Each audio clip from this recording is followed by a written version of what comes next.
حضرت خلیل اللہ جب وادی غیر ذی زرع میں سیدہ ہاجرہ اور ان کے معصوم نونہال کو چھوڑ کر کے جانے لگے، ایسی وادی جہاں حیوانی وجود بھی نہیں تھا، نباتات بھی نہیں پائے جاتے تھے، پانی کا ایک قطرہ بھی دستیاب نہیں تھا، کالے سیاہ محیط پہاڑ جیسے فولاد پگھلا کے ڈال دیا ہو، وہ وادی جہاں دن کو بھی خوف آئے، وہاں حضرت ہاجرہ نے راتیں بھی گزاری۔ کتنا دردناک لمحہ تھا جب سحری کا وقت ہوا، حضرت خلیل اللہ دعائیں دے کے رخصت ہونے لگے، حضرت ہاجرہ سلام اللہ نے آگے بڑھ کے اپنے شوہر نامدار کا دامن پکڑ لیا، تمسکت بعصیالہ، دامن پکڑ کے بولی میرے شوہر نامدار، اس محیب وادی میں، اس پہاڑوں کے دامن میں جہاں دن کو بھی خوف آئے، نونہال معصوم کے ہمراہ مجھے چھوڑ کے کہاں جا رہے ہو؟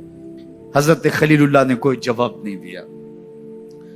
پھر قدم اٹھایا تو زوجہ نے پھر دامن پکڑا، پھر وہی سوال، پھر کوئی جواب نہیں آیا۔ تیسری مرتبہ دامن پکڑا، خلیل اللہ کی جانب سے کوئی جواب نہیں آیا، تو خاتون خود بولی کیا اللہ کا حکم تو نہیں؟ تو حضرت خلیل اللہ نے کہا نعم، ہاں اسی کا حکم ہے۔ حضرت ہاجرہ نے دامن چھوڑ دیا، کہا جائیے، خیر سے جائیے، اگر اس کا حکم ہے وہ ہمیں ضائع نہیں ہونے دے گا۔ جہاں دن نہیں گزارے جا سکتے تھے، پھر اس خاتون نے وہاں راتیں بھی کاٹی۔ وہ وادی جس میں وحشت بھی قدم رکھتی تھی ڈر ڈر کے، جہاں پھرتے تھے آوارہ تھپیڑے بادے سر سر کے، جہاں پر گھاس اگتی ہے، جہاں نہ پھول کھلتے ہیں، مگر وہ سرزمین ہے آسماں بھی جھک کے ملتے ہیں۔ اپنی پاک باز بیوی اور نونہال بیٹے کو چھوڑ کے حضرت خلیل اللہ دعائیں دے کے رخصت ہو گئے۔ تھوڑا سا توشہ تھا، 2-1 دن کے بعد ختم ہو گیا۔ پھر ماں کی چھاتی سے دودھ بھی خشک ہو گیا، نونہال پیاس سے تڑپنے لگا۔ ماں تو پھر ماں ہوتی ہے، تڑپتی ہوئی ممتا کا دل بے قرار ہوا۔ ایک پتھر کے سائے میں معصوم اسماعیل علیہ السلام کو لٹایا اور پانی کی تلاش میں جبل صفا پہ چڑھی۔ اطراف میں آسمانوں کی طرف دیکھا، کہیں کوئی پرندے اڑتے دکھائی دیں اور پانی کا نشان ملے اور میں وہاں سے بیٹے کے لیے 2 بوند لے آؤں، لیکن کچھ دکھائی نہیں دیا۔ تا حد نظر پھیلا ہوا آسمان ہی آسمان ہے اور پہاڑی پہاڑ نیچے دکھائی دیتے ہیں۔ پھر مروہ پہ آئیں، درمیان میں نشیبی جگہ تھی، وہاں بیٹے کا من مونا چہرہ دکھائی نہیں دیتا تھا، دوڑ کے گزری اور جا کے صفا پہ گھوم کے دیکھا، کچھ نظر نہیں آیا۔ ادھر بھی دیکھ لیا، ادھر بھی دیکھ لیا، لیکن ماں تھی۔ پھر دوبارہ صفا پہ آئی، صفا پہ دیکھا، کچھ دکھائی نہیں دیا۔ پھر تڑپ کے مروہ پہ آئی، وہاں پھر دیکھا، کچھ دکھائی نہیں دیا۔ پھر صفا پہ آئی، کبھی صفا پہ کبھی مروہ پہ، تڑپتی ہوئی ماں کی ممتا، بے قرار دل، ادھر پانی کی پیاس سے تڑپتا ہوا معصوم اسماعیل پتھر کی اوٹ میں۔ درمیان سے ماں گزرتی ہے تو بھاگ کے گزرتی ہے کہ بیٹے کا من مونا چہرہ بھی نگاہوں کے سامنے رہے۔ ذرا منظر تو دیکھو کتنا دل آویز ہے۔ اللہ اکبر، سینوں میں پتے پانی ہو جائیں، پتھر بھی ہو تو پگھل جائے اس زہرہ گداز داستان سے، لیکن اللہ پر توکل اور ماں کی بے قراریاں، کبھی صفا پہ کبھی مروہ پہ، زبان پہ شکایت نہیں ہے۔ پھر جب مروہ پہ پہنچتی ہیں، 7 چکر مکمل ہو گئے، تو ادھر کیا دیکھا کہ معصوم اسماعیل ایڑیاں رگڑ رہا ہے۔ ماں کا دل ڈولنے لگا کہ بیٹا آخری لمحوں میں دوڑی کہ بیٹے کو جا کے اپنی چھاتی سے چمٹاؤں، ہو سکتا ہے 2 قطرے دودھ کے اس کی زندگی کی آس بندھا دیں۔ تو ماں دوڑتی ہوئی آئی، لیکن جب قریب آئی تو منظر بدلا ہوا تھا۔ معصوم کی ایڑیوں کے رگڑنے سے تازہ چشمہ پھوٹ رہا ہے، پانی ہے کہ بے قابو ہونا چاہ رہا ہے۔ آگے بڑھی، جلدی جلدی مٹی کی منڈھیری کرتے ہوئے کہا زم زم، رک جا رک جا۔ اللہ اکبر۔ ہاجرہ سلام اللہ علیہا نے حضرت اسماعیل کی محبت اور اپنے رب پر توکل کی انوکھی اور البیلی داستان رقم کی۔ کہا ہاجرہ تو نے بھی حد کر دی، لیکن قیامت تک تیری راہوں کو بھی جلوہ گاہ بنا دیں گے۔ یہاں نبی بھی دوڑیں گے، ولی بھی دوڑیں گے، غوث بھی دوڑیں گے، کتب اور ابدال بھی دوڑیں گے، شہنشاہ بھی دوڑیں گے، کج کلا بھی دوڑیں گے۔ یہ دوڑنا ہم عبادت بنا دیں گے، حتیٰ کہ امام الانبیاء بھی ان راہوں کی سائی کرتے رہے۔ عجیب رنگ، عجیب منظر اور عجیب کیف کا عالم۔ اچھا، یہاں رک کے ایک بات کرنا چاہوں گا، اگر آپ کی توجہ ہو، جہاں حضرت ہاجرہ دوڑی اور ان کے مبارک قدم وہاں لگے اور لگ کے ہٹ گئے، عارضی نسبت ہے، مستقل نسبت نہیں ہے۔ جہاں ان کے قدم لگ کے ہٹ گئے وہ جگہ تو جلوہ گاہ بن گئی۔ اور جہاں حضور خود جلوہ فرما ہیں وہ گنبد خضرا جلوہ گاہ کیوں نہیں ہو سکتا ہے؟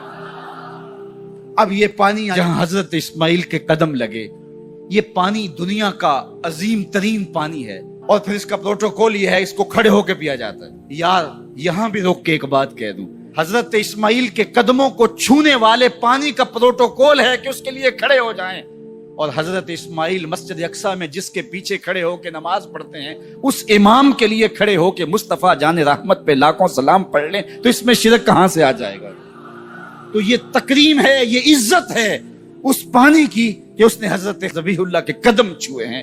تو یہ سارا حج، اللہ اکبر، ہمیں ہمارے ماضی سے جوڑتا ہے۔ میرے والد گرامی رحمت اللہ تعالی علیہ نے پوری زندگی میں کوئی ایک تقریر بھی ایسی نہیں کی جس میں یہ اشعار نہ پڑھے ہوں۔ جب وہ خطبہ پڑھتے تھے تو خطبہ پڑھنے کے بعد یہ اشعار پڑھا کرتے تھے، جس میں اس کی کیفیت ہے کہ جو حضور کے شہر میں جانے کے لیے تڑپتا ہے، ز مہجوری برآمد جان عالم، ز مہجوری برآمد جان عالم، تراہم یا نبی اللہ تراہم، کہ عرض کی جا رہی حضور آپ کی جدائی میں پورے جہان کی جان نکل رہی، ز مہجوری برآمد جان عالم، تراہم یا نبی اللہ تراہم، نہ آخر رحمت للعالمین، ز محرومہ چرا فارغ نشین، بروں سر از برد یمانی، کہ روئے تست صبح زندگانی۔ حضور اپنا سر انور اس یمنی چادر سے ذرا نکالیے، چونکہ آپ کا چہرہ انور زندگی کی صبح ہے، زندگی کی بہار ہے۔ ادیم طائف نعلین پاکن، شراک از رشتہ جاں ہائے ماکن۔ اللہ اکبر۔ جامی علیہ رحمہ کا انداز کتنا دلاویز ہے۔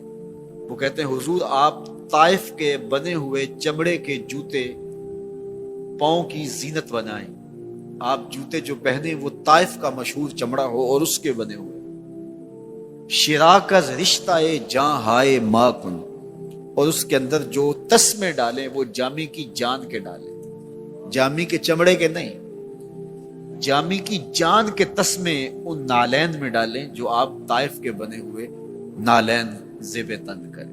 وہ ایک شاعر کہتا ہے عربی کا کہ یا لیتنی کنت تربت ایبتکم فلتسمت نعالک ذاک کدی، کاش میں مولوی نہ ہوتا۔ وہ بہت بڑا شیخ الحدیث گزرا ہے، تو وہ کہتا ہے میں کاش شیخ الحدیث نہ ہوتا، میں مولوی نہ ہوتا، مدینے کی گلی کی مٹی ہوتا، حضور گزرتے طلبوں کو چوم لیتا۔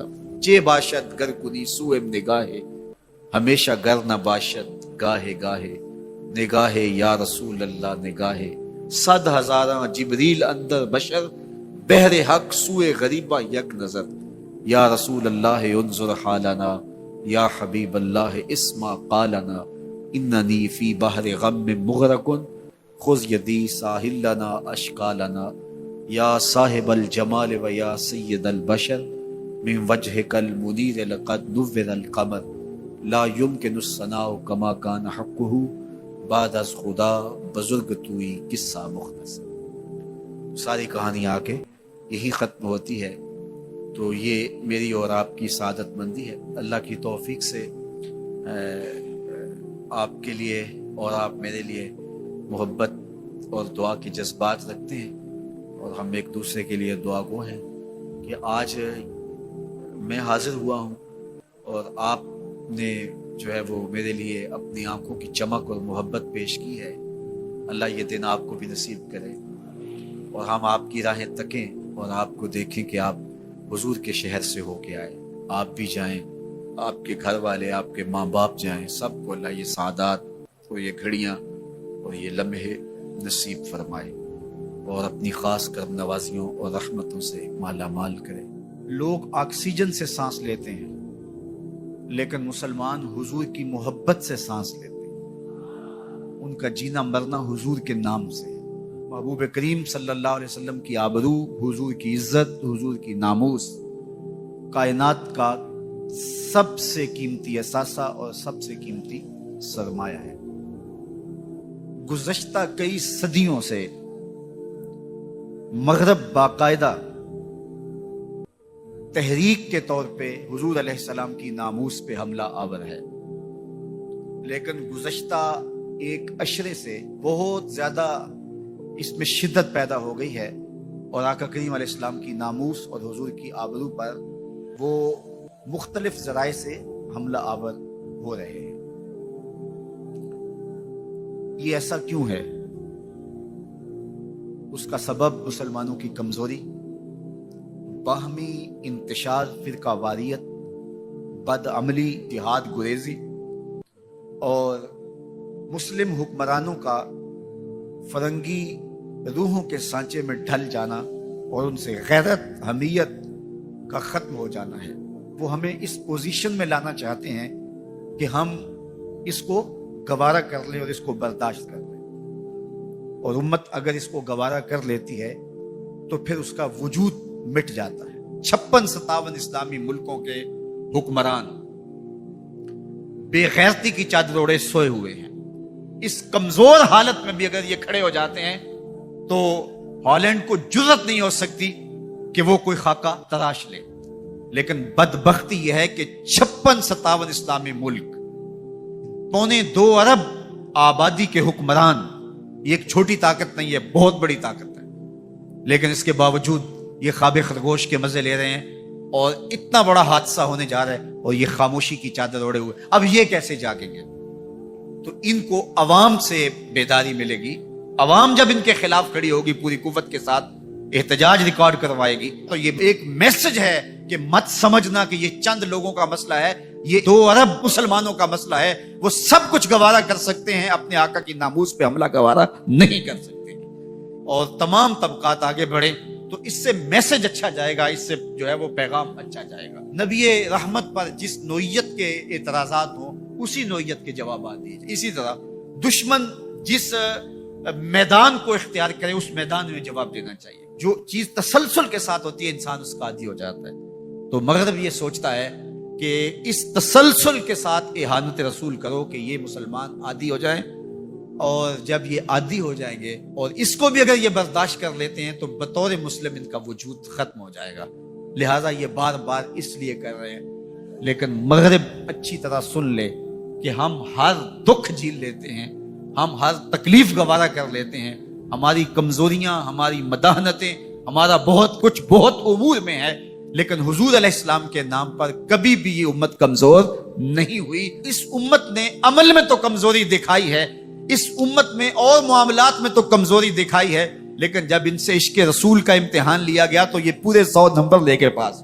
تو اس لیے مغرب کو اپنی ان حرکتوں سے، ان مکروہ حرکتوں سے باز آنا چاہیے، اور ہمارے حکمرانوں کو غیرت کا سبق پڑھنا چاہیے اور پوری طرح کھڑے ہونا چاہیے اور پوری طرح قوت کے ساتھ میدان عمل میں موجود ہونا چاہیے۔ غدیر خم کے موقع پر 18 ذی الحج کو اللہ کے محبوب علیہ الصلوۃ والسلام نے ایک خطبہ ارشاد کیا تھا جس کو خطبہ غدیر کہتے ہیں، اور وہ حضرت سیدنا علی المرتضیٰ رضی اللہ تعالیٰ عنہ کا ہاتھ پکڑ کے اللہ کے محبوب نے فرمایا تھا، من کنت مولا ہو فہذا علی مولا، جس کا میں مولا ہوں اس کا علی مولا ہے۔ اور پھر آقا کریم مدینے کی جانب روانہ ہوئے تو اللہ کے محبوب علیہ السلام جو ہی مدینہ المنورہ کے قریب پہنچے اور دور سے مدینہ کے دیواروں در دکھائی دیے تو حضور نے اپنی اونٹنی کو ایڑ لگا دی۔ اپنی سواری کو حضور تیز کر لیا کرتے تھے جب شہر مدینہ کو دیکھتے تھے۔ شوق مدینہ اللہ کے محبوب علیہ الصلوۃ والسلام کی اونٹنی کی تیزی کا سبب بنتا، اور پھر جب احد نظر آیا، جبل احد، تو اللہ کے محبوب نے ارشاد فرمایا، احد جبل یحبنا ونحبہ، احد ایسا پہاڑ ہے جو ہم سے پیار کرتا ہے، ہم اس سے پیار کرتے ہیں۔ وہ پہاڑ ہو کہ اللہ کے رسول سے پیار کرتا ہے، پہاڑ ہو کہ عشق رسول کی دولت بیدار اپنے سینے میں رکھتا ہے۔ آپ جانتے ہیں یہی پہاڑ تھا جس کی چھاتی پہ حضور، حضرت ابو بکر صدیق، حضرت عمر، حضرت عثمان رضی اللہ تعالی عنہما نے قدم رکھے تو یہ خوشی سے جھوم اٹھا، تو اللہ کے محبوب نے اپنی ایڑی زور سے مارتے ہوئے پہاڑ کو مخاطبہ کرتے ہوئے فرمایا، پہاڑ ٹھہر جا، جانتا نہیں تیرے اوپر اللہ کا ایک نبی، ایک صدیق اور 2 شہید ہیں۔ تو پہاڑ حضور سے پیار کرتا ہے، اور جب محب کے ویڑے میں محبوب آئے تو پھر محب کے لاڈ اور اس کی خوشیاں دیکھنے والی ہوتی ہیں۔ تو اس نے رقص کرنا شروع کر دیا کہ حضور آئے ہیں، تو آقا کریم علیہ السلام نے اس پر ایڑی لگائی اور فرمایا کہ اے پہاڑ، اے احد، ٹھہر جا۔ ملا علی قاری علیہ رحمہ نے یہاں بڑی پتے کی بات لکھی ہے۔ آپ فرماتے ہیں کہ وہ وجد میں آ گیا اور آقا کریم نے اس پر اپنی ایڑی مار کر کے اس کو سکون کی طرف بلایا۔ تو فرمایا ایک ہوتے ہیں اصحاب وجد اور ایک ہوتے ہیں اصحاب ضبط۔ تو فرمایا کہ وہ وجد میں مبتلا ہوا تو حضور نے اس کو ضبط کی طرف بلایا۔ اس سے یہ ثابت ہوا کہ اصحاب وجد سے اصحاب ضبط افضل ہیں۔ حضرت شیخ احمد مجدد الفسانی علیہ رحمہ، آپ پر جب بہت زیادہ کیفیت طاری ہوتی تو زیادہ سے زیادہ یہ ہوتا کہ آپ کے چہرے کا رنگ بدل جاتا اور چند آنسو آپ کی آنکھوں سے ٹپک جاتے۔ تو یہ کیفیت اہل ضبط کی ہے۔ شراب عشق پی کر جو نہ بہکے ظرف اس کا ہے کہ ایک ایک بوند اس کی رکھتی ہے تاثیر مہمانہ۔ تو اس کو وجد سے ضبط کی طرف اللہ کے محبوب نے بلایا۔ تو پہاڑ سے حضور پیار کرتے تھے اس لیے کہ وہ حضور سے پیار کرتا تھا، لیکن حجر اسود بھی پتھر، مقام ابراہیم بھی پتھر، ان پتھروں سے نیڑے کیا جا رہا ہے۔ اللہ کے گھر کا طواف ہے لیکن حجر اسود کو چومنے کی ترغیب دی گئی، کہا چومو اس پتھر کو، اور اس کالے رنگ کے پتھر کو دیکھ کر کے دلوں میں شوق اور جذبے کا جو عالم پیدا ہوتا ہے وہ دیدنی ہوتا ہے۔ لوگ اس پتھر کو چومنے کے لیے اپنی جان بھی ہتھیلی پہ رکھ لیتے ہیں۔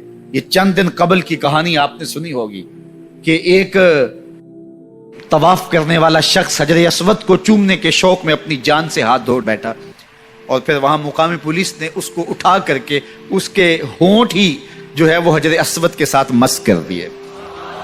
کیا شوق کا عالم ہوتا ہے۔ میں نے بوڑھے بوڑھے بچے کمزور لوگوں کو دیکھا ہے، وہ اس پتھر کو چومنے کے لیے کتنے بے چین ہوتے ہیں۔ یہ راز حضرت عمر نے کھولا۔ حجر اسود کو چومنے لگے تو رک گئے، کہا اے حجر اسود، میں تجھے کبھی نہ چومتا اگر میرے حضور نے نہ چوما ہوتا۔ اور پھر جس کو چومنے کا موقع مل جاتا ہے وہ تو پھر چومتا چلا جاتا ہے، کبھی اوپر سے، کبھی نیچے سے، کبھی وسط حجر۔ کسی نے کہا یہ سمندر پار سے آئے ہوئے لوگ دیوانے تو نہیں ہو گئے؟ پتھر کو چومنے کا موقع مل گیا، رسم ادا کریں، پیچھے ہٹ جائیں، یہ چومے چلے جا رہے ہیں۔ میں نے کہا صاحب یہ پتھر نہیں چوم رہے، یہ کسی کے ہونٹوں کے نشان ڈھونڈ رہے ہیں۔ ایک جگہ سے چومتے ہیں، خیال آتا ہے حضور کے لب ادھر نہ لگے ہوں، وہاں سے چومتے ہیں، خیال آتا ہے حضور کے ہونٹ ادھر نہ لگے ہوں۔ میں نے کہا یہ پتھر نہیں چوم رہے، یہ کسی کے لبوں کا لمس تلاش کر رہے ہیں۔ ہم نے قطرہ دیکھا نہ کبھی دریا پہ غور کیا، بس جہاں تیری جھلک نظر آئی وہیں ڈوب گئے۔ میں نے کہا یہ پتھر نہیں چوم رہے، یہ کسی کے ہونٹوں کا نشان ڈھونڈ رہے ہیں۔ اچھا یہ بھی پتھر، اب چاہے زمزم آئے تو وہ بھی پتھر، مقام ابراہیم تو وہ بھی پتھر۔ اللہ کے گھر کا طواف ہو گیا، کوئی کسر تو باقی نہیں رہ گئی تھی، لیکن کہا طواف نہیں مانوں گا جب تک وہاں 2 رکعت نہیں پڑھو گے، جب تک وہاں ماتھا نہیں رگڑو گے جہاں میرے خلیل کے قدم لگے ہیں۔ یا اللہ تیرے گھر کا طواف ہو گیا، کوئی کسر تو رہ نہیں گئی تھی۔ کہا محبت کی بولی جانتے ہو تو اپنے ڈیرے سے یار کا ڈیرا اچھا لگتا ہے، تمہارا طواف نہیں مانوں گا جب تک وہاں پیشانی نہیں رگڑو گے جہاں میرے خلیل کے قدم لگے۔ حضرت محمد بن سیرین اور حضرت حسن بصری رضی اللہ تعالیٰ عنہ، ان دونوں کا ایک زمانہ ہے اور یہ دونوں تابعی ہیں۔ ان میں سے ایک کا وصال ہوا، انتقال ہوا، حضرت محمد بن سیرین کا وصال ہوا یا حضرت حسن بصری کا وصال ہوا۔ تو دوسرے تابعی جو ہیں ان کے جنازے کے لیے نہیں گئے۔ تو کسی نے ان کو پوچھا کہ آپ جنازے میں شامل نہیں ہوئے؟ تو انہوں نے کہا کہ میری نیت کا استحضار نہیں تھا۔ تو آج نیت کا استحضار تو دور کی بات ہے، ہماری نیت ہی دوسری ہوتی ہے تو پھر اعمال خیر نہیں رہتے۔ تو یہ بنیادی چیز ہے۔ تو جو لوگ حج کرنے جا رہے ہیں وہ اپنی نیت کا استحضار اور نیت کی تنقید اس کو اپنے اوپر لازم قرار دیں کہ کوئی اور غرض شامل نہ ہو، رضا الہی کا حصول یہ بنیادی نقطہ ہے حج کے مقاصد میں سے کہ بندہ اس لیے اللہ کے حضور حج کرنے کے لیے جا رہا ہے۔ تو حاجی تو وہ بن ہی جائے گا، خود بخود ہی ہو جائے گا۔ اچھا کئی لوگوں کا یہ خیال ہوتا ہے کہ میں نے ایک حج کیا ہے تو حاجی بن جاؤں گا، اور زیادہ حج کیے جائیں گے تو پھر الحاج بن جاؤں گا۔ تو یہ ایک عوام کی غلط فہمی ہے۔ حاجی اور حاج ان دونوں کے اندر کوئی فرق نہیں ہے۔ حاجی بھی اس میں فاعل کا صیغہ ہے اور حاج بھی جو ہے وہ اسی معنی میں ہے۔ تو حاجی ہو یا حاج ہو، الحاج ہو، الحاج الف لام تو معرفہ کے لیے لگ گیا، تو اس سے یہ جو لوگوں کے اندر غلط فہمی ہے کہ حاجی ایک حج کرنے والے کو کہتے ہیں، اور الحاج کئی جس نے حج کیے ہو، جس نے فلاں تو الحاج ہے جس نے بہت سارے حج کیے، تو ایک حج کرنے والا بھی الحاج ہو سکتا ہے، اور متعدد حج کرنے والا بھی حاجی ہے۔ جس طرح ایک نماز پڑھنے والا بھی نمازی کہلا لیتا ہے، اور روز نماز پڑھتا ہے وہ بھی نمازی ہے، تو اس کے لیے کوئی الگ سے لفظ نہیں ہے۔ اور بعض لوگوں کا یہ خیال ہے کہ جو جمعۃ المبارک کے دن حج جائے وہ حج اکبر ہوتا ہے، اور باقی شاید چھوٹے حج ہوتے ہیں، تو یہ بات بھی غلط فہمی پر مشتمل ہے۔ جمعۃ المبارک کے دن اگر کوئی حج آ جائے تو ظاہر ہے جمعہ کی برکتیں بھی ساتھ شامل ہوں گی، لیکن حج اکبر یا حج اصغر کی یہ تقسیم نہیں ہے۔ عمرے کو حج اصغر کہا گیا ہے، اور جو حج ہے اس کو حج اکبر کہا گیا ہے، تو ہر حج یہ حج اکبر ہی ہے، اور حج اصغر العمرہ وہ عمرہ ہے۔ تو یہ دو غلط فہمیاں ہم دور کر لیں کہ ایک تو حاجی اور حاج میں کوئی فرق نہیں ہے، حاجی بھی اس میں فاعل کا صیغہ ہے اور حاج بھی اسی معنی میں ہے۔ تو اگر کسی کو یہ شوق ہو کہ میں نے زیادہ حج کیے تو میں الحاج کہلا لوں گا، تو وہ جناب ایک سے بھی لکھ سکتا ہے، اس کو اگر اس لیے جانا ہے تو اتنے پیسے خرچ کرنے کی ضرورت نہیں ہے، وہ ایک حج سے بھی جو ہے وہ الحاج لکھ سکتا ہے۔ تو یہ مقصد نہیں ہے کہ میں حاجی کہلاؤں یا الحاج کہلاؤں۔ اگر یہ مقصد ہو گیا تو پھر یہ ساری کی ہوئی محنت ضائع چلے گی۔ مقصد رضائے الہی کا حصول ہے۔ اللہ تعالیٰ جل شانہ یہ نصیب کرے، اور یہ حج کے بنیادی مقاصد میں سے ایک مقصد ہے کہ اللہ کی رضا کو حاصل کیا جائے۔ فرمایا تمہارے گوشت، تمہارے خون اللہ کو نہیں پہنچتے۔ یہ جو تم قربانیاں ذبح کرتے ہو، نہ تو خون پہنچتا ہے نہ تمہارا گوشت اللہ کو پہنچتا ہے۔ گوشت تم خود کھا جاتے ہو، خون نالیوں میں بہہ جاتا ہے، تو پھر اللہ کو کیا پہنچا؟ نہ تمہارا خون پہنچا، نہ تمہارا گوشت پہنچا، نہ تمہارا پوست پہنچا۔ فرمایا اللہ کو تمہارے دل کا تقویٰ پہنچتا ہے۔ تو یہ